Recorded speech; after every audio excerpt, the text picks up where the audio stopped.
Alright guys, स्वागत है आपका इस वीडियो में। तो फाइनली 2024 की सबसे ज्यादा एंटिसिपेटेड एनिमे का फर्स्ट एपिसोड आ चुका है, जिसका नाम है काइजू नंबर 8। और भाई तुम मानोगे नहीं यार, इसके मेरे को इतने सारे कमेंट्स आया करते थे कि भाई इसकी मांगा कवर करो, प्लीज इसको कवर करो, एंड में कर लेंगे।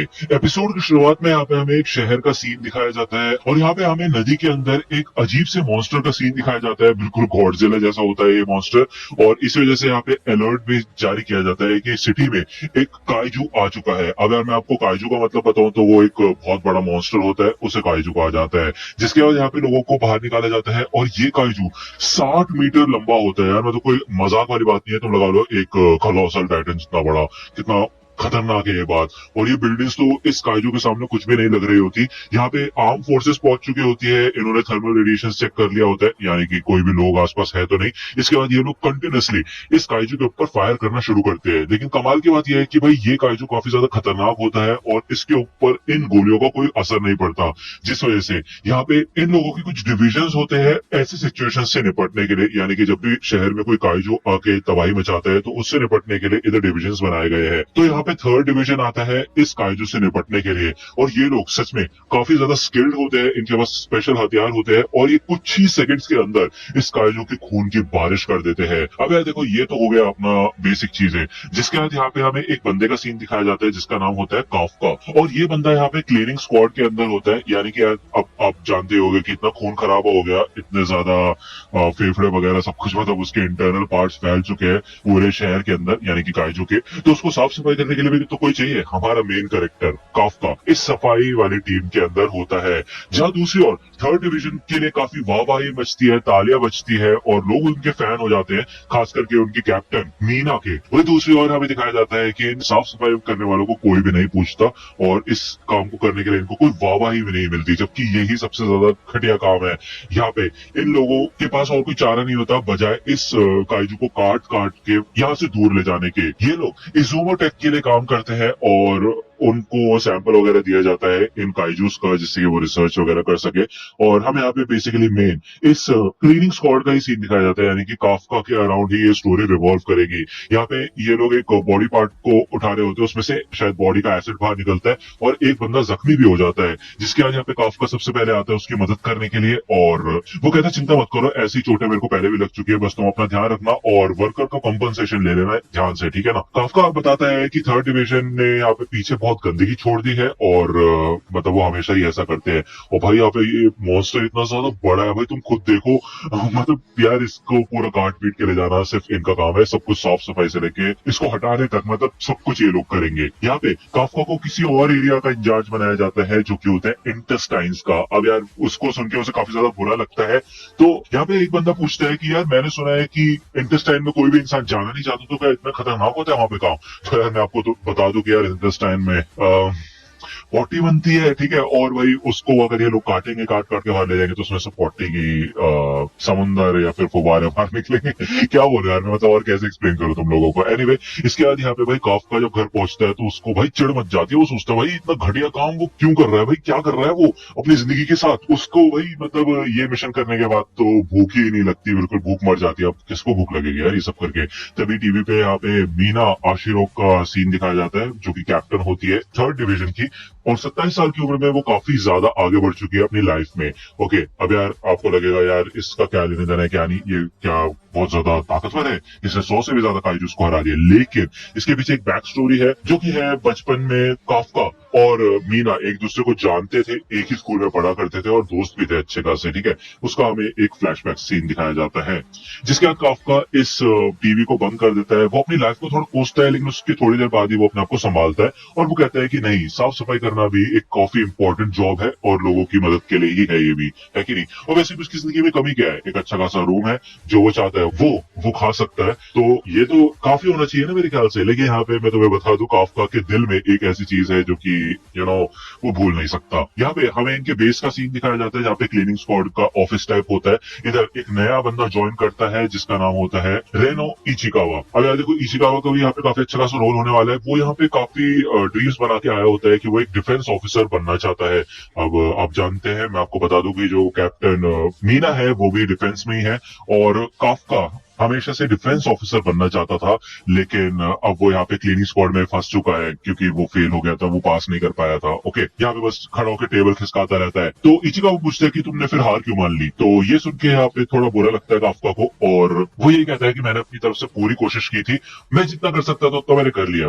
अब ये बात तुम तब समझोगे जब तुम बड़े हो जाओगे। लेकिन इचिकावा यहाँ पे अपने ड्रीम्स को लेकर सीरियस होता है और वो कहता है कि मैं कुछ नहीं समझने वाला, मैं जब तक डिफेंस ऑफिसर नहीं बन जाऊंगा तब तक मैं हार नहीं मानूंगा। तो बेसिकली यहाँ पे काफका को थोड़ा बुरा लगने लग जाता है। एनीवे, इनका सेकंड डे यहाँ पे आ चुका होता है। तकरीबन तकरीबन 7 दिन लगेंगे इनको इस काम को पूरा करने के लिए, क्योंकि ऑब्वियसली बात है इतना बड़ा मॉन्स्टर है ये काइजू, मतलब ठीक है ना, तो उसको हटाने में टाइम तो लगेगा ही, है कि नहीं। तो इस मिशन पे यहाँ पे इचिकावा भी ज्वाइन करता है और उसको इंटेस्टाइन की पार्ट पे भेजा जाता है, जिसको सुन के यहाँ पे काफका बहुत ज्यादा खुश होता है। लेकिन उसके के साथ साथ काफका को भी वहां पे भेजा जाता है और वो कहता है भाई क्यों 2 दिन तक लगातार मैं इंटेस्टाइन के ऊपर काम क्यों करूं। तो उसका मैनेजर उसे कहता है क्योंकि तुम अच्छे हो इस काम में। जिसके बाद यहाँ से वो भागता हुआ चला जाता है, कहता है ठीक है फिर मैं करके दिखाऊंगा इस काम को। एनीवे, इनका बीच में एक ब्रेक होता है, जिसके बाद इनकी भाई भूख तो मर चुकी होती है, खासकर इचिकावा की, जो कि पहले दिन पे भाई थोड़ा अजीब फील कर रहा होता है। ऑब्वियसली यार इंटेस्टाइन पे लगा दे उसको पहले दिन, है कि नहीं। काफका उसको थोड़ा मोटिवेट करने की कोशिश करता है, भले उसको मजा आ रहा होता है, काफी ज्यादा हंसी आ रही होती है, लेकिन वो उसको एक जूस टाइप देता है और कहता है तुम इसे पी लो, क्योंकि बिना खाए तुम ज्यादा समय तक नहीं रह पाओगे और पूरा दिन तुम झेल नहीं पाओगे। साथ में वो उसको नोज प्लग्स भी देता है, जिससे कि उसको थोड़ी मदद मिले इस बदबू को हटाने के लिए। ओके, उसके बाद ये सबके सब फिर से काम पे लगते हैं और एंड में ज्यादातर लोगों को काम कंप्लीट हो चुका होता है, लेकिन काफका यहीं पे मौजूद होता है। वो कहते हैं चलो सबसे घटिया काम तो हो ही गया, यानी कि इंटेस्टाइन का काम शायद हो चुका होगा, और इचिकावा इधर एंड में आता है। वो इधर थैंक यू बोलने के लिए आया होता है काफका को कि पहले दिन उसका काफी अच्छा गया काफका की मदद की वजह से, तो उसके लिए शुक्रिया अदा। इसके अलावा जाते जाते वो एक और बात बताता है कि डिफेंस फोर्स रिक्रूटमेंट की एज लिमिट अब बढ़ा के 33 साल कर दी गई है। इसका मतलब यह है कि काफका के पास एक और चांस है। वो ये कहता है कि जब मैंने तुमसे गिव अप करने की बात की थी तो तुम थोड़े निराश लग रहे थे मुझे, और वैसे मेरे को तुम्हारी लाइफ से कोई लेने देना है नहीं, तुम्हारी मर्जी है, तुम जो करना चाहो वो कर सकते हो, ठीक है ना, मेरे को गलत मत समझना, अगर चाहते हो तो हार मान सकते हो। तो जाते जाते काफका ये कहता है इचिकावा से कि सच में तुम अच्छे इंसान हो, मुझे तो लग रहा था तुम बेकार होगे, लेकिन नहीं, ऐसा नहीं है, और थैंक यू सो मच। लेकिन अभी यहाँ पे इचिकावा के पीछे से एक काइजू आ जाता है एकदम से, वो यहाँ पे ऑलमोस्ट इधर इचिकावा को खाने वाला होता है, लेकिन काफका इतना ज्यादा फुर्तीला होता है कि वो जल्दी से आके इचिकावा को बचा लेता है इस काइजू से। बेसिकली यहाँ पे ये लोग इसको काइजू नहीं बल्कि एक योजो बोलते हैं, तो शायद वो छोटे वाले मॉन्स्टर्स को योजो बोलते हैं, अभी नहीं पता, सीरीज में आगे पता चलेगा। एनीवे, काफका इचिकावा को यहाँ से भागने के लिए कहता है और वो कहता है तुम यहाँ से बच के निकलो और डिफेंस फोर्स को इन्फॉर्म कर देना, ठीक है ना। पहले तो यहाँ पे इचिकावा इधर से जाने के लिए तैयार नहीं होता, लेकिन काफका उसे मोटिवेट करता है और कहता है कि तुम डिफेंस ऑफिसर नहीं बनना चाहते तो जल्दी से जाओ। जिसके बाद यहाँ पे इचिकावा भाग के निकल जाता है और इधर काफका अकेले इस योजो से निपटने के लिए रुकता है। यहाँ पे वो यहाँ से भागना शुरू करता है, एक बड़ी सी बिल्डिंग उसे दिखती है जिसके अंदर वो भाग के आता है इस योजो से पीछा छुड़ाने के लिए, और वो दूसरी तरफ से बाहर निकलता है कांच तोड़ता हुआ। इसमें यहाँ पे हमें फिर से उसके बचपन का एक फ्लैशबैक दिखाया जाता है, जहाँ पे मीना बैठ के रो रही होती है और काफका हमें बताता है कि उनका घर, उनका स्कूल, सब कुछ तबाह हो चुका है उस काइजू की वजह से। लेकिन इस मोमेंट में भी काफका को अपने गेम के बारे में पड़ी होती है, और दूसरी ओर मीना बहुत ज्यादा परेशान होती है क्योंकि उसकी बिल्ली मर चुकी होती है मिको। ये दोनों यहाँ पे बैठते हैं और थोड़ी देर सोचने समझने के बाद ये दोनों डिसाइड करते हैं, एक साथ बोलते हैं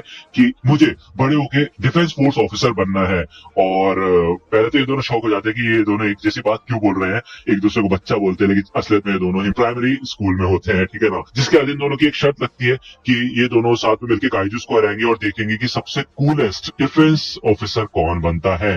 तो ये सीन यहाँ पे याद आया होता है काफका को, और वो काफी जख्मी हो चुका होता है, एक रॉड उसके हाथ में होती है, लेकिन ये रॉड एक ही अटैक में टूट जाती है, जिसके बाद वो थोड़ा घायल भी हो जाता है। वो समझ पाता है कि उसने जो हार मानने का फैसला लिया था वो गलत था, ओके, लेकिन अब ऐसा कैसे हो गया, उसकी जिंदगी इतनी बेकार कैसे हो गई है। यहाँ पे एक अटैक के बाद उसकी टांग टूट जाती है, और जब ये योजो इधर काफका को खाने के लिए आने वाला होता है तभी यहाँ पे इचिकावा वापस आ जाता है एक बड़ा सा साइन बोर्ड लेके, और इस योजो से प्रोटेक्ट करता है काफका को। वो बताता है कि उसने डिफेंस फोर्स को नोटिफाई कर दिया है और वो इस हालत में यहाँ पे काफका को छोड़ के नहीं जा सकता अपने सीनियर को, यानी कि वो देखता है कि उसका पैर भी टूट गया जबकि, और अगर उसने इस समय उसको छोड़ा तो वो कभी भी एक डिफेंस ऑफिसर नहीं बन पाएगा। जिसके बाद काफका को एक और फ्लैशबैक याद आता है जब उसको वो लेटर मिला था कि वो रिजेक्ट हो चुका है। ओके, यहाँ पे काफका को ये देख के बहुत बुरा लगता है कि यार वो जिंदगी में कभी भी किसी के काम नहीं आ पाया, और वो पहले जैसा था वो वैसा ही है अभी भी। ना अपने गेम कंसोल को बचा पाया, ना अपने दोस्त की बिल्ली को बचा पाया, और अब यहाँ पे अपने जूनियर को भी नहीं बचा पा रहा वो। काफका यहाँ पे आगे बढ़ता है अटैक करने के लिए, भले वो कुछ कर नहीं सकता, लेकिन तभी यहाँ पे एक व्हाइट टाइगर आता है और वो भाई थोड़ी ही देर में, कुछ ही सेकंड्स में इस योजो की वाट लगा के रख देता है। और यहाँ पे और कोई नहीं बल्कि मीना आ चुकी होती है 3rd डिवीजन की। वो यहाँ पे अपने साथियों को इस एरिया को सर्च करने का ऑर्डर देती है कि यहाँ पे कोई और योजो तो नहीं है। जिसके बाद काफका और साथ ही साथ इचिकावा को हॉस्पिटल में एडमिट किया जाता है। यहाँ पे काफका यही सोचता है कि मीना सच में काफी ज्यादा कमाल की है और उससे इतने खतरनाक योजो को कुछ ही चंद सेकंड्स में हरा दिया। वो एक ऐसी जगह पहुंच चुके हैं शायद जहाँ पे वो कभी पहुंच भी नहीं सकता। तभी साइड में से इचिकावा बोलता है, हे सीनियर, जब वो काइजू हमारे सामने आ गया तो आपने मेरे को भागने के लिए बोला। अगर आप मुझे भागने के लिए नहीं बोलते तो शायद मैं जिंदा नहीं होता आज। तो उसके लिए थैंक यू सो मच, आप सच में काफी कूल हो। तो यार ये सुन के तो काफका को बहुत मैं इमोशनल हो गया आंसू से आ गया। एनीवे रुको, काफका को यहाँ पे काफी ज्यादा इमोशनल और बुरा फील होता है, और उसको याद आता है कि उसने मीना के साथ कंपटीशन किया था। उसने कहा था कि देखेंगे हम दोनों में से कौन सबसे कूलेस्ट ऑफिसर बनता है, और अब उसको रियलाइज होता है कि यार उसने शायद सबसे बड़ी गलती कर दी है कि वो डिफेंस ऑफिसर नहीं बना, उसने तीसरी गिव अप कर दिया। इचिकावा भी यही बोलता है कि मेरे ख्याल से तो आपको डिफेंस ऑफिसर ही होना चाहिए, लेकिन अंत में ये आपकी चॉइस है, आपके ऊपर है कि आप क्या करना चाहते हैं क्या नहीं, मेरा उससे कोई लेना देना नहीं है। तो काफका कहता है कि शुक्रिया इचिकावा। वो यहाँ पे मन में कहता है कि कब तक मैं अपने आप से मुंह फेरता रहूंगा, और वो इचिकावा को कहता है कि तुम सच में एक अच्छा इंसान हो। पहले मुझे ऐसा नहीं लगता था कि गिव अप करना बुरी चीज है, लेकिन अपने आप को बेवकूफ बनाना सच में बुरी चीज है। मैं फिर से कोशिश करूंगा एक डिफेंस ऑफिसर बनने की, ठीक है। तभी वो देखता है कि सामने एक योजो होता है छोटू सा, और वो उड़ रहा होता है। उसे देख के तो पहले भाई थोड़ी देर के लिए शॉक हो जाता है काफका, और वो कहते क्या क्या चल क्या रहा है भाई ये योजो कहते हैं कि योजो काइजो, यार मेरे को नहीं पता अब ये क्या है क्या नहीं।